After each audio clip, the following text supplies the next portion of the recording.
Oggi pasta con le sarde a mare. Perché questo nome? Perché effettivamente le sarde sono rimaste a mare.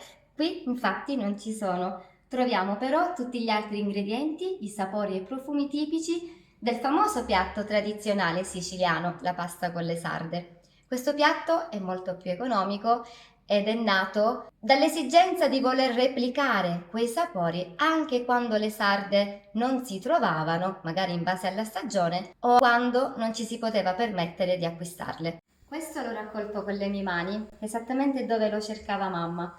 L'ultima volta lo avevamo raccolto insieme e dire che all'epoca non mi piaceva affatto, non le ho dato mai la soddisfazione di dire quanto è buono un piatto fatto col finocchietto.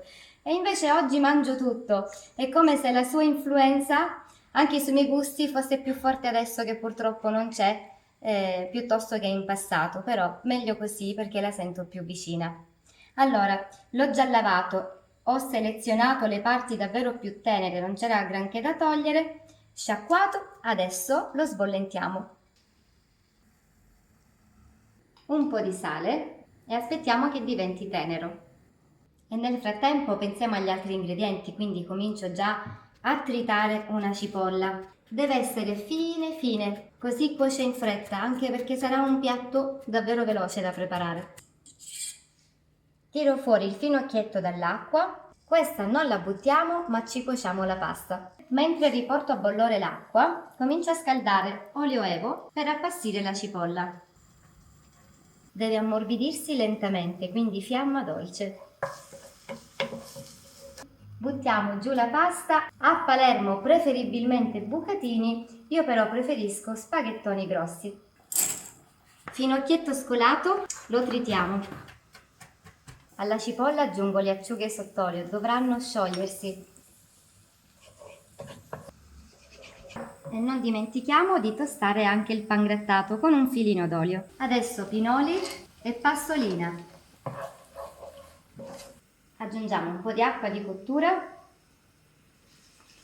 che ci aiuterà a sciogliere lo zafferano. Un po' di pepe nero e qui c'è già tanto sapore. E adesso il finocchietto. Ancora un po' di acqua di cottura per formare un delizioso sughetto.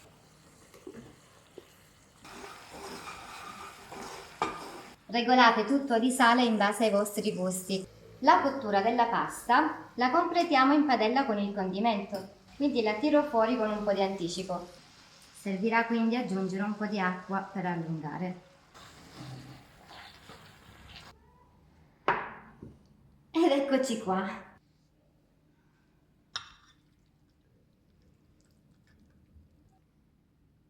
E come completare un piatto così buono? Con un filino d'olio a crudo e con il pangrattato tostato che darà profumo ma anche croccantezza.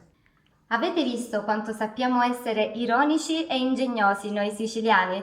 Beh, allora, visto che spesso mi dite che state fuori dalla Sicilia e non trovate il pesce azzurro che noi tanto usiamo nella nostra cucina, approfittatene e provate questa versione che sicuramente sarà alla portata di tutti, con ingredienti facilmente reperibili. Non vi deluderà, io adesso assaggio e poi corriamo a tavola. E come sempre vi mando un grosso abbraccio e vi aspetto presto con un nuovo video. Ciao a tutti da Valentina!